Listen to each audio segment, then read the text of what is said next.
갈라디아서 강의 9번째 시간입니다. 오늘 본문 말씀은 갈라디아서 2장 3절로 5절입니다. 같이 읽겠습니다. 그러나 나와 함께 있는 헬라인 디도까지도 억지로 할례를 받게 하지 아니하였으니 이는 가만히 들어온 거짓 형제들 때문이라.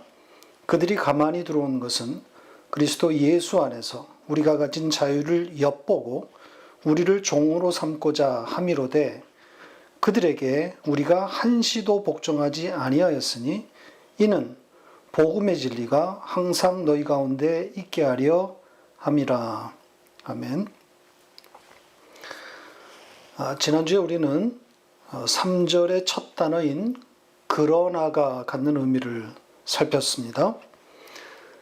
한마디로 바울로서는 역부족인 상황에 처해 있었다, 이렇게 말할 수 있는 거죠.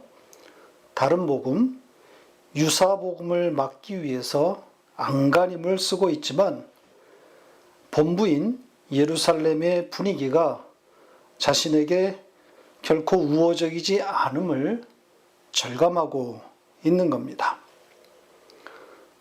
유사복음의 문제를 들고 예루살렘까지 찾아가서 그 다른 복음을 전하는 자들을 직접 공격하기도 하고 또 예루살렘의 유력자들, 즉 사도들 혹은 지도자의 위치에 있던 자들을 은밀히 만나서 호소하기도 했지만 결국 예루살렘의 결정은 유사복음을 제대로 다루지 못한 거죠.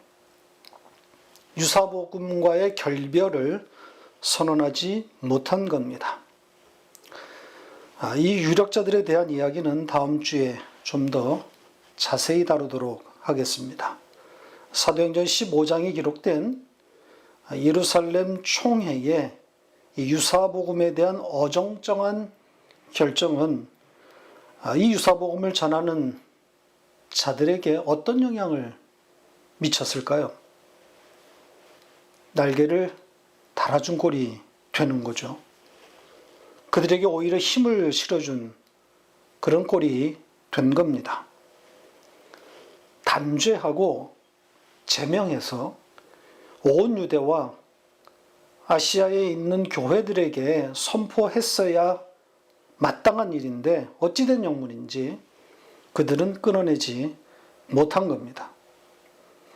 할례가 구원의 조건이라 주장하는 그들을 어떻게 예루살렘 총회가 단죄하지 못했는지 의문이 들 수밖에 없습니다. 당시에 예루살렘 교회, 특히 사도들과 지도자의 위치에 있었던 유력자들, 그들에 대한 자세한 기록이 없기 때문에 다 알 수는 없는 노릇이지만 복잡한 속 사정이 있었을 겁니다. 또 다 결국은 인간들 아니겠습니까? 예수님께서 부활하시고 또 승천하시고 이어서 성령 강림이 있었고 그 후에 20년 정도가 흘렀으니까 그 어간에 많은 일들이 있었을 겁니다. 그 많은 일들, 우리가 알 수 없는 그런 일들로 인해서 유사복음이 교회 안으로 헤집고 들어올 수 있었을 겁니다. 아니었기를 바라지만 혹시라도 유력자들 중 일부가 이 유사복음에 현혹되거나 혹은 타협이 있었을 수도 있었을 겁니다. 그렇지 않고서야 어떻게 예루살렘 총회가 할례를 구원받는 조건이라고 주장하는 이들을 배척하지 못할 수가 있었겠습니까? 마치 한국 최대 기독교 교단인 대한예수교 장로회 총회가 그 출신인 전광훈 목사를 이단으로 단죄하지 못하는 이 현실과 같은 처지가 아닐까 의심이 됩니다. 이전 설교에서도 말한 것처럼 바울은 이 유사복음을 전하는 자들과 또 배후라고 의심되는 유력자들을 분리해서 다루고 있습니다.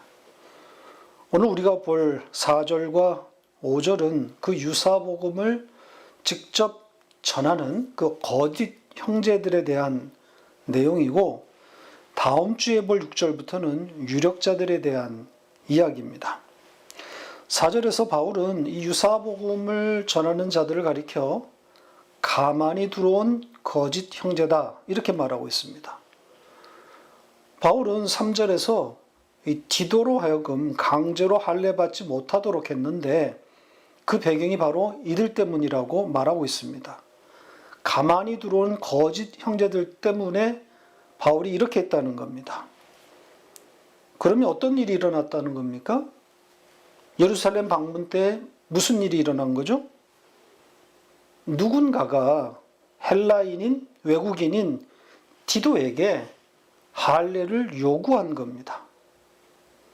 헬라인, 즉 유대인의 입장에서 보면 외국인인 이 디도가 유대인들처럼 할례를 받아야만 한다고 강력히 주장하는 혹은 요구하는 그런 세력이 있었다는 거죠.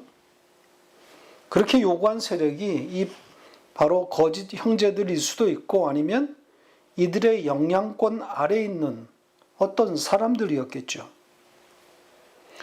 이 디도를 둘러싼 할례 문제가 예루살렘의 분위기를 잘 대변하고 있는지 모르겠습니다. 외국인도 교회에 가입하려면 할례를 받아야 할 것 같은 그런 분위기였던 거죠. 자, 이런 분위기를 만들어내는 주축 세력이, 주동들이 바로 이 거짓 형제들입니다.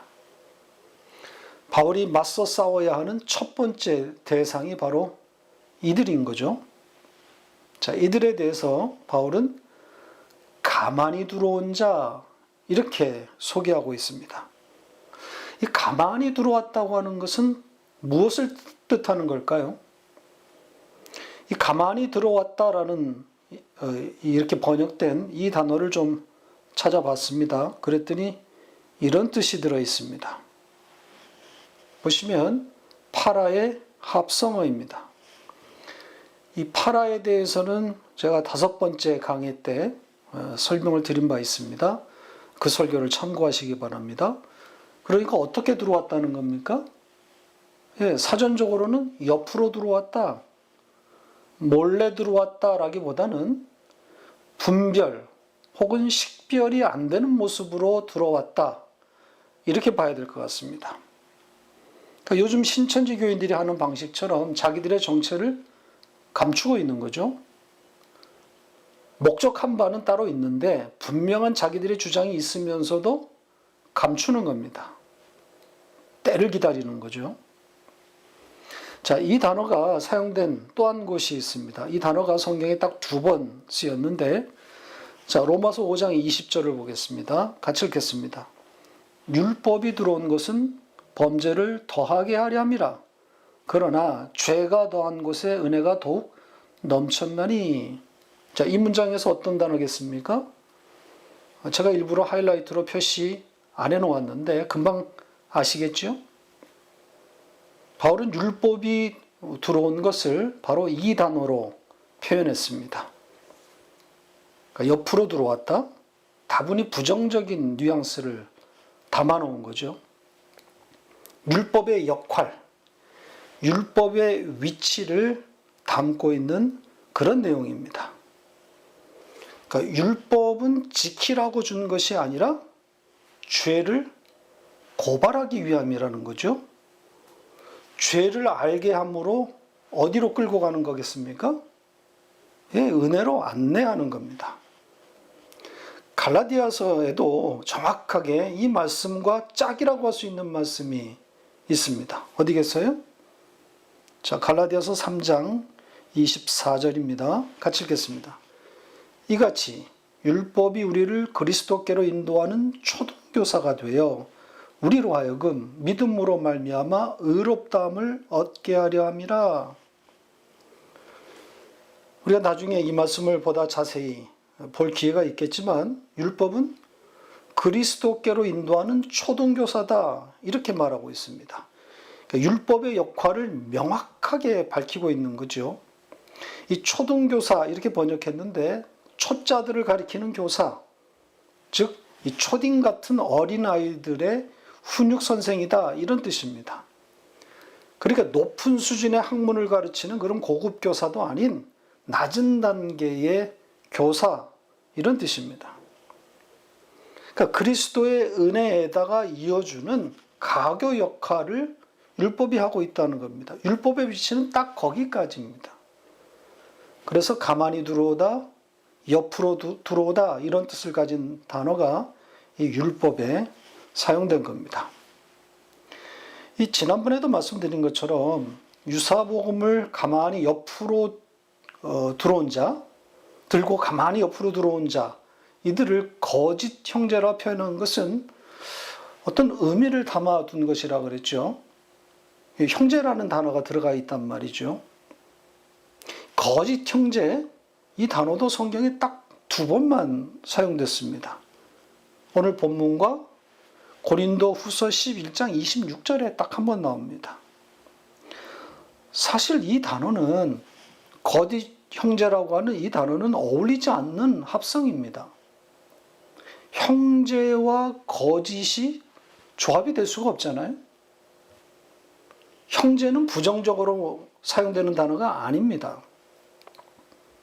그러니까 이 단어는 그 당시로서는 신조어라고 할 수 있는 거죠. 조합이 될 수 없는 단어를 사용해서 가만히 옆으로 들어온 자들의 성격을 규정하고 있는 겁니다. 그러니까 이전에 형제였던 자 혹은 형제로 가장한 자, 그래서 식별이 잘 안 될 수 있음을 담아놓은 겁니다. 자, 그 다음 내용이 중요합니다. 가만히 옆으로 들어온 이들의 목적이 무엇이냐 하는 겁니다. 겉으로는 숨기고 있지만 이들의 목표 지점이 분명히 서 있는 거죠. 이들이 우리를 끌고 가고자 하는 목적지가, 목표 지점이 어디라는 겁니까? 예, 우리를 종으로 삼고자 합니다. 이렇게 말하고 있습니다. 자, 이 표현도 흥미롭습니다. 종으로 삼다 이렇게 번역됐는데 그것보다 좀 더 강화된 뜻을 가지고 있습니다. 자, 보시면 이 동사 역시 성경에 딱 두 번만 사용되었는데 여기 한 번, 그리고 고린도 후서 11장 20절에 또 한 번 사용됐습니다. 그래서 이 사전적인 뜻은 보시다시피 그 밑에서 종살이하다, 노예가 되다 이렇게 강조가 되어 있습니다. 그러니까 그 밑으로 밀어 넣겠다는 거죠. 그 밑이 어디겠습니까? 예, 율법 아래 종살이 시키겠다는 겁니다. 자, 아까 말했던 것처럼 율법의 역할이 어디까지입니까? 예, 은혜로 안내하는 초등교사, 즉 길잡이, 길라잡이, 안내자인 거죠. 은혜, 즉 그리스도라고 하는 그 주인공이 등장하면 안내자는 사라지는 겁니다. 안내자의 역할은 거기까지인 거죠. 그런데 유사복음은 그렇지가 않아요. 율법의 위치를 끌어올려서 주인공을 대체해버리는 겁니다. 그래서 주인공이 보이지 않게 되는 거죠. 이런 방식으로 율법 아래다가 가두어 버리는 겁니다. 율법을 지키는 자로 만들어 버리는 겁니다. 자, 그러면 율법을 지키는 자들은, 율법을 지키게 된 자들의 끝은 어디겠습니까?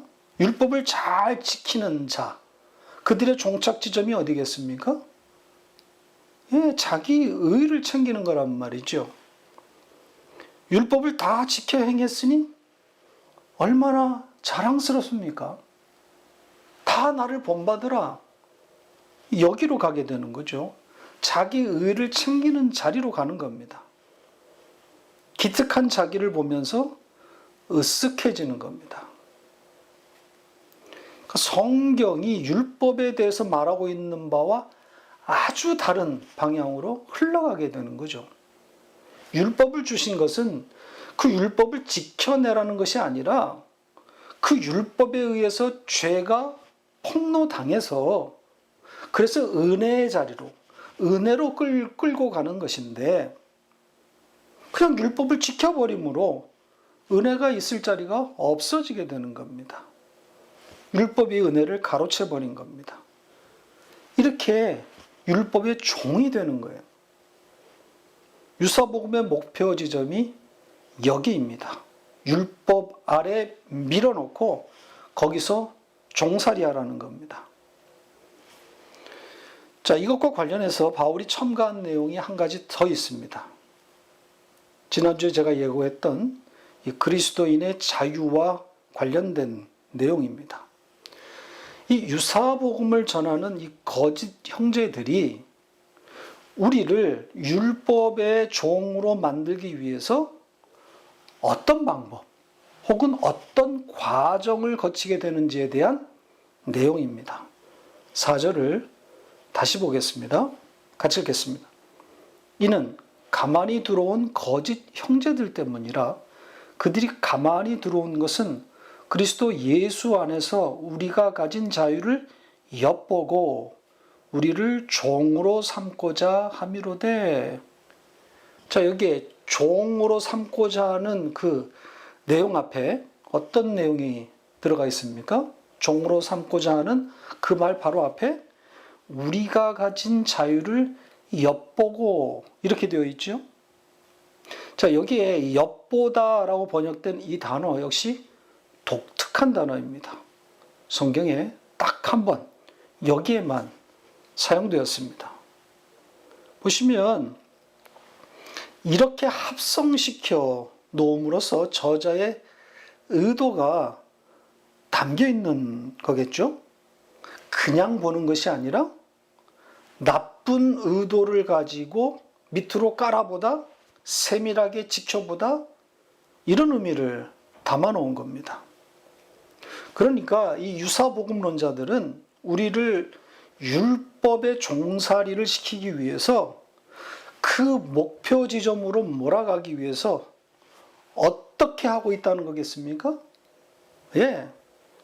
우리가 가진 자유에 대해서 엿보다 아주 정밀하게 탐색하고 있다는 겁니다. 왜 그렇겠어요? 빈틈을 찾는 겁니다. 공격할 포인트를 찾고 있는 겁니다. 자, 그 자유에 대해서 좀 더 들어가 보겠습니다. 유사복음론자들은 호시탐탐 그 공격 포인트, 공격 지점, 그걸 노리고 있는데 그 부분이 바로 우리가 가진 그 자유에 관한 겁니다. 그래서 이 자유에 대해서 좀 정리해 보겠습니다. 4절은 그 자유에 대해서 이렇게 말하고 있습니다. 그리스도 예수 안에서 우리가 가진 자유, 이렇게 되어 있습니다. 그러니까 예수로 말미암아 주어진 자유라는 거죠. 자, 그 자유에 대해서 요한복음은 이렇게 말하고 있습니다. 유명한 말씀입니다. 요한복음 8장 32절입니다. 같이 읽겠습니다. 진리를 알지니 진리가 너희를 자유롭게 하리라. 자, 여기서 진리는 로고스이신 예수 그리스도인 거죠. 바로 이어진 말씀에서 그 진리가 예수 그리스도임을 밝히고 있습니다. 자, 요한복음 8장 36절입니다. 같이 읽겠습니다. 그러므로 아들이 너희를 자유롭게 하면 너희가 참으로 자유로우리라. 지금 여기에 쓰여진 이 단어들, 자유라고 번역된 모든 단어들이 오늘 본문과 같은 단어들입니다. 그러니까 진리이신 하나님의 아들 그리스도 예수가 우리를 자유롭게 한다고 합니다. 그러니까 우리의 자유는 그리스도로부터 온 거죠.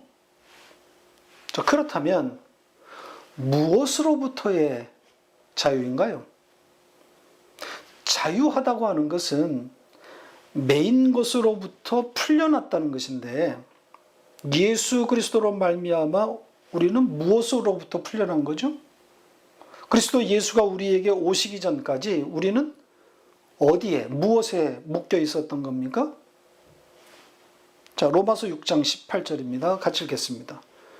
죄로부터 해방되어 의에게 종이 되었느니라. 자, 여기서는 해방이라고 번역했는데 오늘 본문의 자유와 정확하게 같은 단어입니다. 그러니까 죄로부터 풀려났다는 거죠. 자유되었다는 겁니다.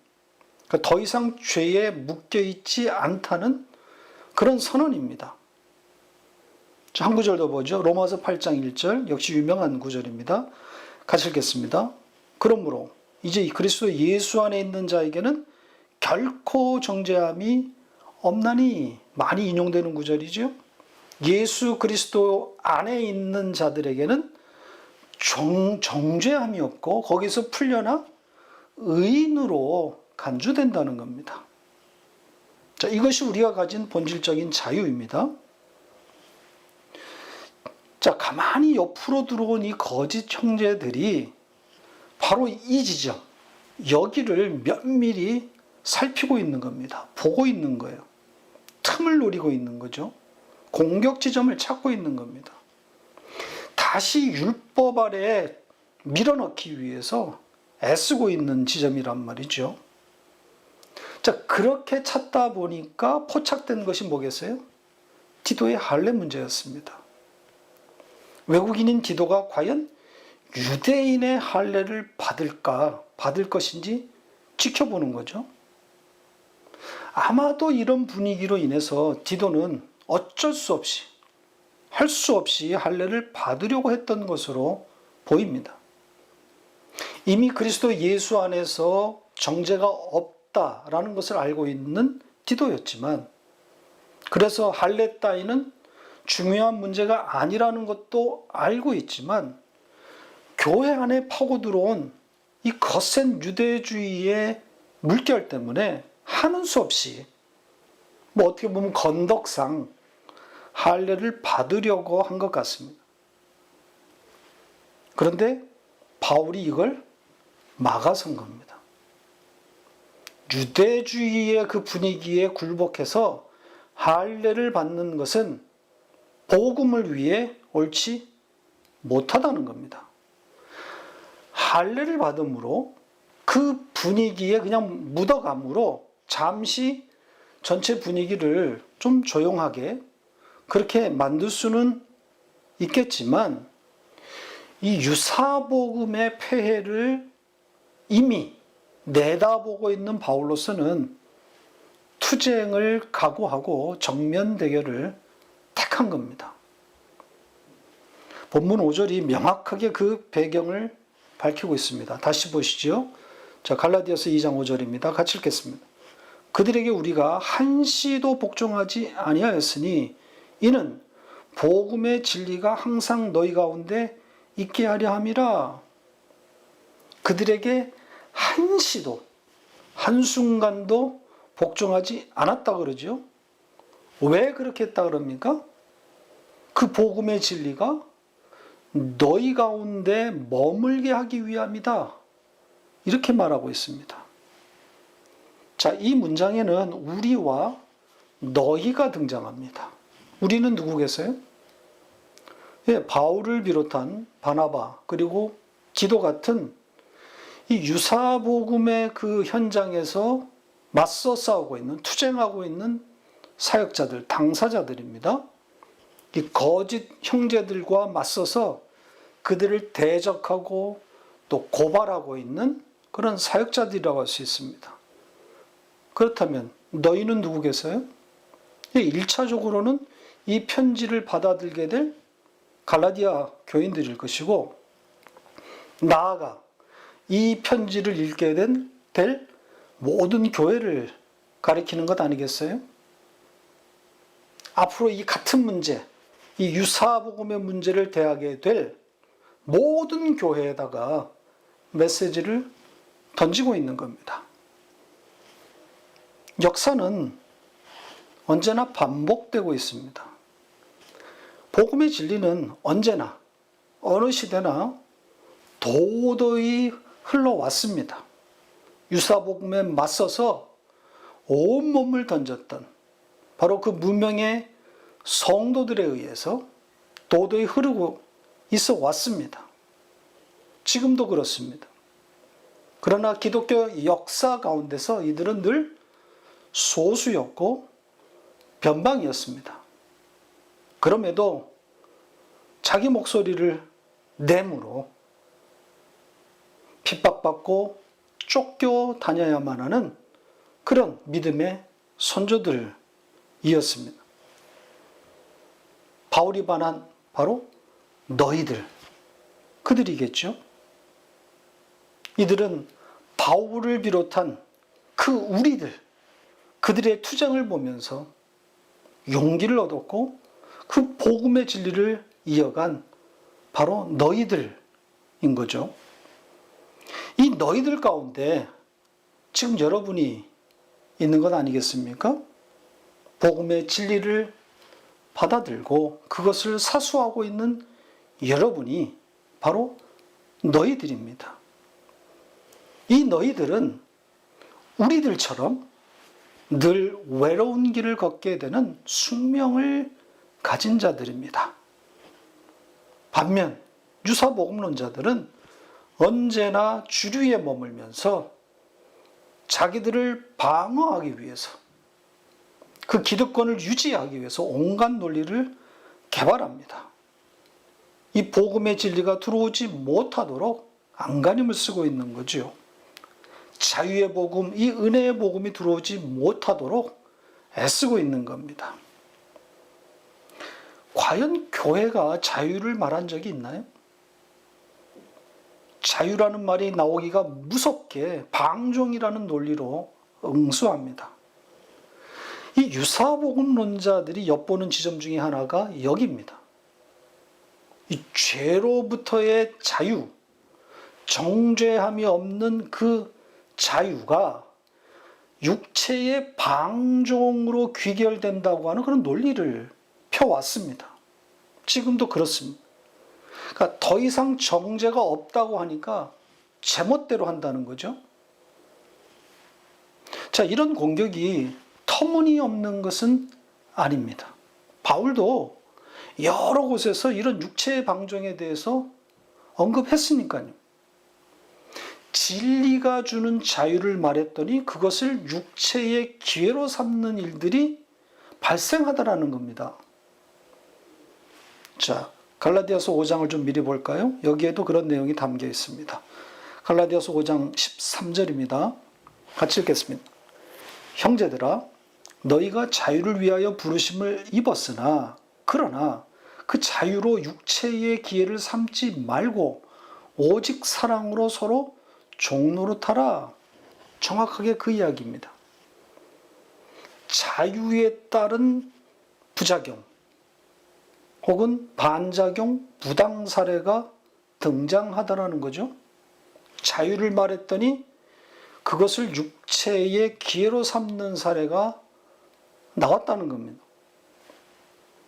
자, 여기에 이 육체의 기회가 구체적으로 어떤 행동이었는지는 알 수 없습니다. 그러나 그 뒤에 이어진 그 사랑으로 서로 종노릇하라 이렇게 말한 것을 보면 아마도 자기의 육체의 욕심을 채우기 위한 어떤 행동들이 아니었을까 그렇게 짐작하게 되는 거죠. 자, 지금 우리 상황에서 좀 예를 들어 보겠습니다. 11조는 내는 것이 아니라 받는 것이다. 이렇게 해석해 드렸습니다. 아브라함이 멜기세덱을 만났을 때 그 일어난 그 11조 사건을 가지고 설명해 드렸습니다. 그래서 그 10번째는 예수 그리스도를 상징한다고 그렇게 말씀을 드렸습니다. 그러니까 아브라함이 멜기세덱에게 드린 게 아니라 멜기세덱이 아브라함한테 주었다 그랬죠. 자, 이런 해석에 따라서 11조 헌금을 폐지했더니 그 자유를 육체의 기회로 삼는 반작용이 나타납니다. 이 자유와는 해석을 몰랐을 때, 즉 율법적이었을 때는 정확하게 11조를 계산해서 헌금하더니 자유를 알고 나서는 헌금을 현저하게 줄이거나 아예 하지 않는 일이 발생하다라는 거죠. 자, 이 자유에 관해서 한번 이 코로나 상황과 좀 연결해서 이어가 보겠습니다. 코로나 상황이 끝난 후에 일어나게 될 어떤 그 현상에 대한 그런 이야기인데 좀 미리 예상해 볼까요? 한국 교회는 미국의 청교도의 영향을 받아서 주일 성수와 예배를 생명처럼 여겨왔습니다. 자, 신학적인 관점에서 보면 주일과 예배를 율법적으로 지켜온 겁니다. 그러니까 주일과 예배에다가 교인들을 꽁꽁 묶어놓고 관리해온 셈입니다. 또 거기에다가 이 11조 헌금을 역시 율법적으로 또 묶어놓은 거죠. 자, 그런데 코로나가 찾아왔습니다. 이 코로나가 이런 율법적인 사고를 강제적으로 무너뜨려 버렸습니다. 소위 주일 대예배가 막혀버렸습니다. 이 주일날 예배가 막힘으로 주일 개념, 또 예배에 대한 개념, 그리고 헌금까지 일대 혼란이 발생한 겁니다. 자, 주일 예배를 실시간 온라인 예배로 대체했지만 한국 교회의 주축 세대인 50대 이상 이런 분들에게는 이 온라인 예배 참여가 저조합니다. 그러니까 온라인이라고 하는 이 시스템에 익숙하지 않을 뿐더러 그것보다는 대면 예배가 아니면 모여서 예배하는 것이 아니면 예배가 아니라고 하는 그런 고정관념이 작용하는 거겠죠. 자, 그러다 보니 이미 여러 달 아예 예배를 드리지 않는 일들이 발생하고 있는 겁니다. 예배당은 코로나로 닫혀 있고 온라인으로는 예배하고 싶은 생각이 없으니 아예 예배를 드리지 않고 있는 겁니다. 또 한편으로는 점차 온라인 예배에 적응하기 시작한 분들이 강제적으로 지금 율법에서 벗어나게 되었단 말이죠. 코로나로 인해서 이 자유를 알게 되었습니다. 그러니 이 자유를 육체의 기회로 삼아버리는 이런 방종의 일들이 속출하고 있고 앞으로도 심화될 겁니다. 그러니까 온라인 예배가 편한 거죠. 자, 이 편함이 어디로 튈지 아무도 모릅니다. 제 생각으로는 육체의 기회, 즉 방종이라고 하는 부작용으로 연결될 거라고 생각합니다. 그러니까 강제로, 코로나로 인한 그 강제로 자유를 누리게 된 것인데 누려보니 다른 세계가 펼쳐지게 되는 거죠. 몇 달 예배를 안 드렸는데도 신상의 변화가 없어요. 아무 일도 일어나지가 않아요. 율법에 매였을 때는 주일 대예배를 빠지고 어디 여행이라도 가려고 하면 왠지 불안해서 헌금이라도 미리 좀 보내고 그랬는데 코로나 상황은 아예 이런 염려를 싹 제거해 줬습니다. 내가 원해서 예배를 빠진 게 아니잖아요. 코로나가 만들어준 거란 말입니다. 그러니까 올바른 말씀에 대한 이해에 따른 자유함은 아니지만 코로나가 가져다 준 그 자유를 경험한 이들이 방종의 길을 걷게 될 겁니다. 그러니까 바른 말씀의 이해에서도 육체의 기회라고 하는 이 방종의 부작용이 있는데 하물며 엉터리 자유는 더 말할 것도 없는 거죠. 자, 이런 사람들을 코로나 이후에도 과연 주일과 예배에다가 율법적으로 묶어둘 수 있을까요? 만만치 않을 겁니다. 이걸 예상한 교회들과 목사들이 앞으로 닥칠 그 혼란을 최소화하기 위해서 정부의 방침을 어겨가면서까지 대면 예배를 강행하는 거라고 생각합니다. 지금 이 예배로 묶어놓지 않으면 다 놓칠 수 있다고 판단하고 있는 거죠. 자, 이런 흐름이 혹시라도 주일 개념에 대한 본질적인 그런 토론으로 이어진다면 말씀의 기초가 없는 한국교회로서는 감당할 수 없는 그런 상황이 올 수 있습니다. 주일마다 예배해야 되는가? 예배는 주일에만 가능한가? 대면 예배와 온라인 예배? 이것도 쉽지 않은 과제이고요.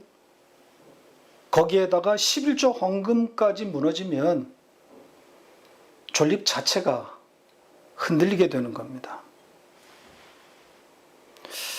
자, 육체의 귀에 이 방종에 대해서 말하다가 좀 길어졌는데요.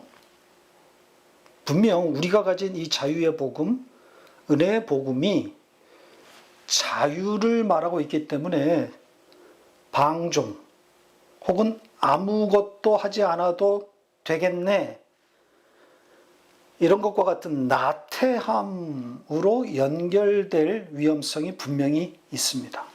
바울도 이걸 경계한 것으로 보입니다. 그렇다고 율법으로 돌아갈 수는 없는 거죠. 율법 아래 종살이를 할 수는 없는 노릇입니다.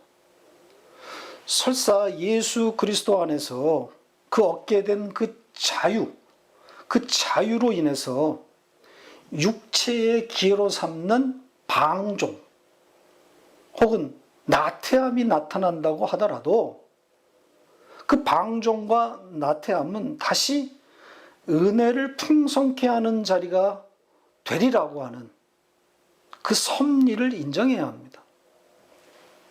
죄 많은 곳에 은혜가 풍성하다고 하는 말이 무슨 뜻이겠어요? 방종으로 말미암아, 나태함으로 말미암아 자기의 자기 그 육체의 욕심을 채우다 보면 그 끝이 어디로 가겠습니까?